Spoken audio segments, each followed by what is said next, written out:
تراجعت أسعار النفط خلال تعاملات اليوم وسط ترقب التقارير الشهرية لأوبك ووكالة الطاقة الدولية هذا الأسبوع لتوضيح الرؤية بشأن الطلب والمعروض في السوق. انخفضت العقود الآجلة لخام برنت بنسبة 1.8% لتصل إلى 81 دولارا و28 سنتا للبرميل، كما هبطت العقود الآجلة لخام نايمكس الأمريكي بنحو 2% عند مستوى 75 دولارا و17 سنتا للبرميل.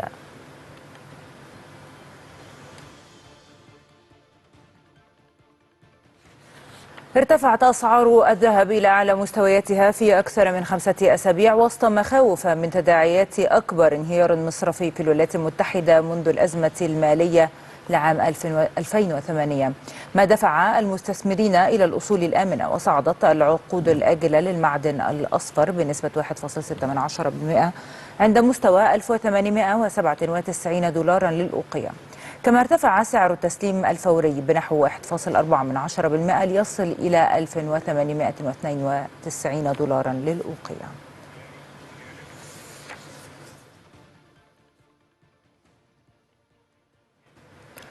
تراجعت مؤشرات الأسهم الأوروبية خلال التعاملات وسط تركيز المستثمرين على تداعيات أزمة بنك SVB، وانخفض مؤشر ستوكس يوروب 600 بنسبة 2.4%، كما تراجع كل من المؤشر البريطاني فاتسي بنحو 2%، وهبط مؤشر داكس الألماني بقيمة 2.6%، وكذلك تراجع مؤشر كاك الفرنسي ب2.5%.